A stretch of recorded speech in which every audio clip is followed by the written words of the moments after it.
the entire chronological history of Greek mythology, the early human ages, and Prometheus, the early human ages, in the era when the immortals held court on Olympus and ruled the cosmos with thunder and wisdom. The earth beneath stirred with the rise of mortals. The ancient poet Hesiod chronicled their journey, a saga not of mere generations, but of epics shaped by spirit and divine favor. Each age brought humanity further from the gods, etched deep into the soul of Gaia, the earth herself. The Golden Age. At the dawn of time came the Golden Age, a period of perfect peace and effortless prosperity. These early mortals, born during the reign of Cronus, knew neither hardship nor sorrow. They did not labor, grow old, or wage war. The land offered its bounty freely, rivers flowed with sweetness, and their lives passed in calm harmony. Death in this age was no tragedy. It came gently, like sleep under the earth's embrace. After passing, these souls became protective spirits of the world, silent watchers of justice and guardians of the winds. Some still say their whispers ride the breeze, guiding those pure of heart. The Silver Age. With the rise of Zeus to Olympus, the Silver Age followed, brilliant in form, but flawed in soul. Though these people were large and powerful, they remained immature, ignoring the gods and quarreling among themselves. They stayed in childhood for 100 years, only to meet quick and violent ends in their short adulthoods. Displeased by their arrogance and irreverence, Zeus ended their kind. Unlike their golden predecessors, they became no guiding spirits, only shadows beneath the earth, dim remnants of a wasted age. The Bronze Age. Next arrived the Bronze Age, fierce and unyielding. Fashioned from ash trees, these mortals were built for war. They clad themselves in bronze armor, wielded bronze weapons, and carried bronze-hearted cruelty. Compassion was unknown to them. They gloried only in bloodshed. They raised no cities and left no legacies. When they fell, as all such men must, they were swallowed by Hades, nameless and lost, echoes of fury that burned themselves out. The Heroic Age. Then came a brief gleam in the dark. The Heroic Age. Unlike the other eras, this age shone with valor and divine purpose. It gave rise to demigods and champions, whose deeds echoed through eternity. Perseus, Heracles, Atalanta, Jason, Theseus, and the warriors of Thebes and Troy. These were not just mortals, but half-divine heroes, beloved by gods and destined to defy monsters, tyrants, and even fate itself. Though their age ended, their reward was paradise. They were granted eternal rest in Elysium, the blessed fields where only the greatest dwell in joy. The Iron Age. At last dawned the Iron Age, the present era. A grim time of pain, toil, and decline. In this world, men age quickly, betray their kin, and dishonor the gods. Justice hides in shame, and lies flourish.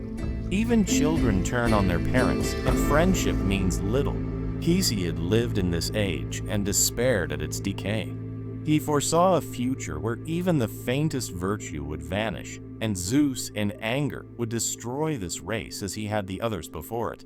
Prometheus, the defiant creator. Though the gods now ruled over the earth, one titan remained who defied their ways. Prometheus spared after the titanomachy.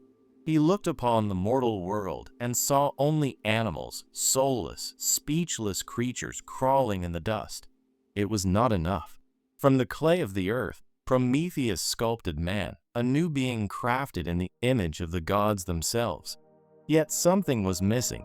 These humans, though formed with purpose, still cowered in caves, indistinct from beasts. So Prometheus gave them a divine gift: fire, the sacred flame, symbol of knowledge, invention, and civilization. With it, mankind stepped from the shadows, learned to forge tools, and began to rule the wild. But Zeus was not pleased. He demanded that men honor the gods through sacrifice, and left it to Prometheus to determine which parts of the offering would go to Olympus. The Titan, ever loyal to humanity, devised a clever trick. He slaughtered a great bull and divided it in two. On one side, he placed the rich meat, hiding it under the animal's stomach lining. On the other, he arranged the bones and sinew, covering them with glistening fat. When offered the choice, Zeus chose the fat-covered bundle, believing it to be the greater share. When the deception was revealed, Zeus was furious. In revenge, he snatched fire away from mankind, plunging them back into cold and darkness. Once again, humans were driven into caves, helpless without the divine flame. But Prometheus would not abandon his creation. In secret, he scaled the heights of Mount Olympus, stole fire from the hearth of the gods, and carried it back to Earth in a blazing torch. With that act, he restored the light to humanity and sealed his fate. Zeus, filled with wrath, captured Prometheus and chained him to the cliffs of the Caucasus Mountains. There, he faced an eternal torment. Each day, an eagle, the bird of Zeus, descended to tear out his liver, devouring it piece by piece. But Prometheus was immortal. Each night, his liver would regenerate, and each day, the eagle would return. The torment continued endlessly across the ages. Realms of the Underworld. Although the god Hades ruled the enormous, shadow-filled realm beneath the surface of the earth, its vastness was too great for even him to govern unaided. To carry out his punishments and uphold his commands, he summoned the dreadful Furies. Yet these fearsome beings were not confined solely to the domain of the dead. In the beliefs of ancient Greece, taking the life of a family member was one of the most abominable offenses, a transgression so severe that even the living could not escape the wrath of Hades. The Furies, three terrifying sisters born directly from the depths of the underworld, relentlessly hunted such offenders across the world. Their sole purpose, to exact vengeance for murder, to deliver divine punishment, and to hound the guilty until their minds unraveled. After fulfilling their grim task, the Furies would retreat once more into the dark lands below, waiting patiently to rise again and unleash another round of relentless judgment. Hades' subterranean kingdom stretched far and wide, filled with numerous distinct territories, each shaped by the actions and desires of the departed souls who dwelled there. Among them lay the fields of mourning, a bleak and somber woodland reserved for those who had spent their lives pining for love that was never returned. These souls, broken by longing, wandered endlessly among the withered trees, consumed by sorrow over affections that had never truly been theirs. Tucked away in the most remote reaches of the underworld was a mystical place known as the Isle of Dreams. This elusive land, beyond the reach of mortals, was accessible only to the gods of Olympus. Here, Morpheus, the divine master of dreams, reigned. As day turned to night and sleep overtook both gods and humans, Morpheus and his two celestial siblings shaped the visions of the sleeping.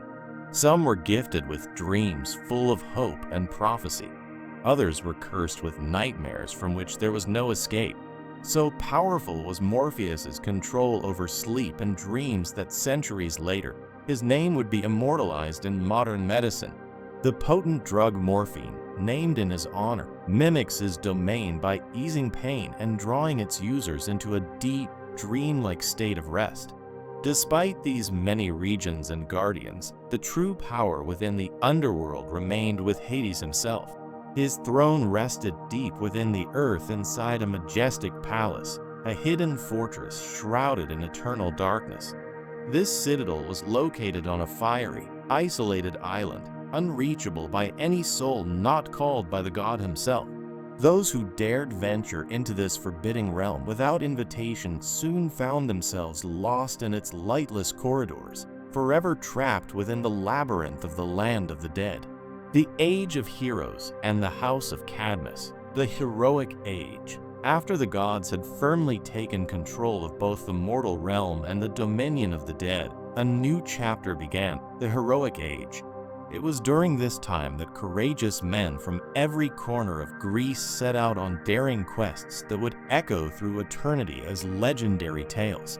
The House of Cadmus, Among the first of these noble figures was Cadmus, the brother of Europa. When Europa was taken by Zeus, Cadmus roamed far and wide in his desperate search for her, wandering across lands and seas. Yet because she had been spirited away by a god, her whereabouts remained a mystery beyond his grasp. In his despair, Cadmus sought out wisdom from the sacred oracle of Delphi. But instead of offering hope, the oracle revealed that Europa was lost to him forever, and that continuing the search would be futile. However, the oracle shared a divine prophecy. The gods had a different destiny in store for Cadmus. He was to follow a special cow, and wherever it lay down to rest, there he would build a city. Obeying the prophecy, Cadmus soon discovered the sacred cow nearby. He trailed it for many days until it finally came to a halt in Boeotia.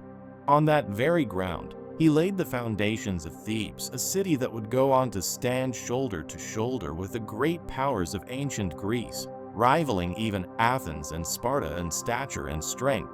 To consecrate this new city and gain favor from the gods, Cadmus planned to offer the cow in sacrifice to Athena. The ritual required pure water from a nearby spring, but when Cadmus sent his companions to fetch it, they encountered a terrible guardian, a savage serpent who ruthlessly slaughtered them as they tried to flee. Rushing to the source of the commotion, Cadmus arrived at the spring only to witness the horrifying sight of the dragon feasting upon the bodies of his fallen comrades.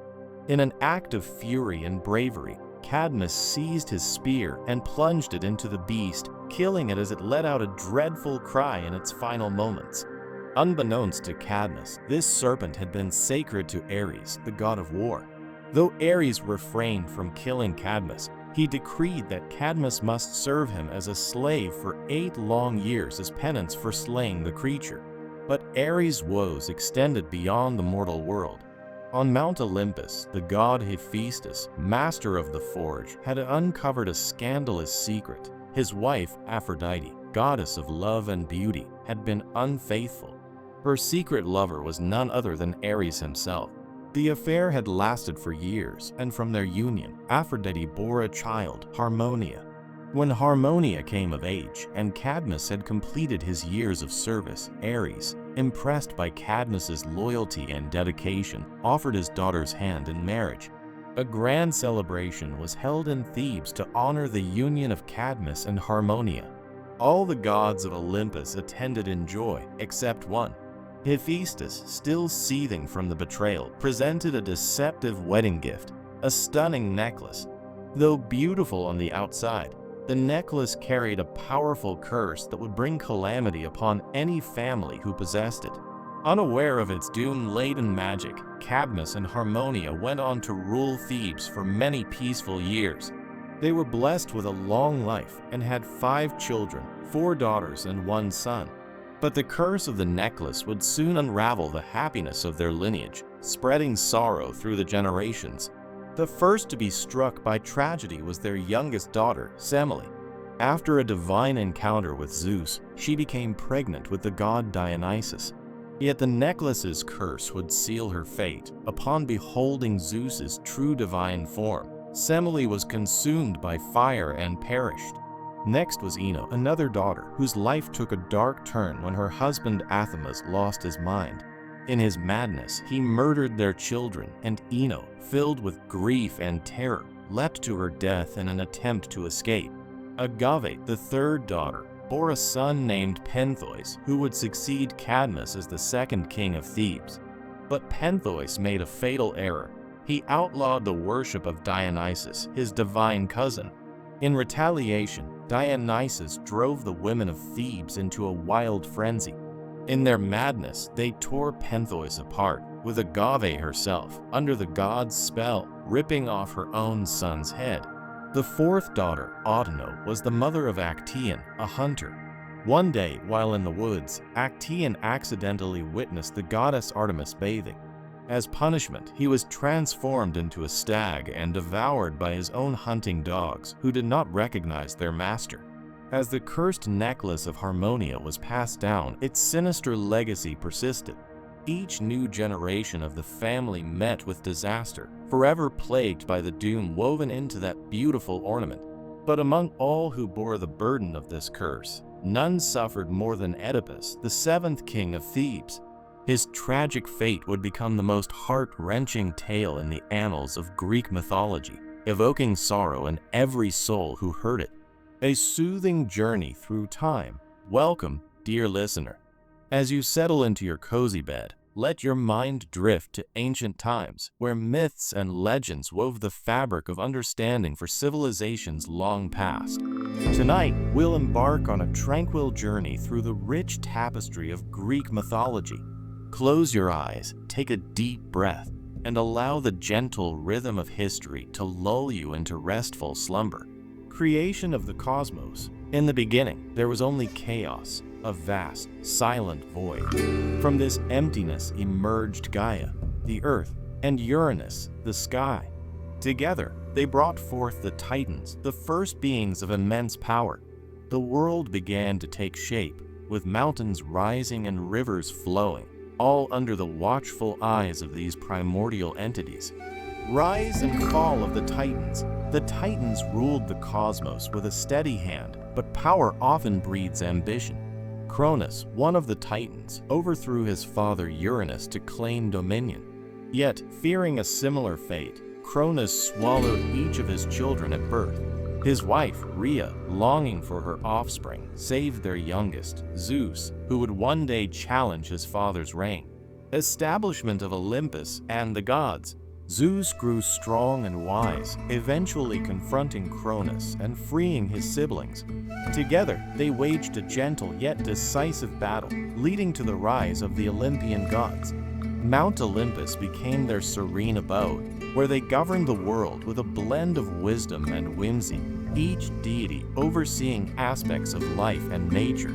Timeless love stories and tragedies. Greek mythology is rich with tales of love and longing. Orpheus, a gifted musician, ventured into the underworld to retrieve his beloved Eurydice, his melodies softening even Hades' heart. Yet a moment's doubt led to eternal separation. Such stories remind us of love's enduring power and the gentle sorrow of loss. Age of heroes and great epics. Heroes like Hercules, Perseus, and Theseus embarked on quests that tested their courage and resolve. Their adventures, filled with mythical creatures and divine interventions, were less about conquest and more about self-discovery. These tales, passed down through generations, offered gentle lessons on virtue and resilience. Greek mythology's influence and legacy. The echoes of Greek mythology resonate through art, literature, and philosophy. Its gentle wisdom and poetic narratives continue to inspire, reminding us of humanity's eternal quest for understanding and harmony. As we reflect on these ancient stories, we find comfort in their timeless relevance. Conclusion. As our journey through Greek mythology draws to a close, let the stories of gods and heroes lull you into a peaceful sleep. May your dreams be filled with gentle adventures and the comforting presence of timeless tales. Good night, dear listener.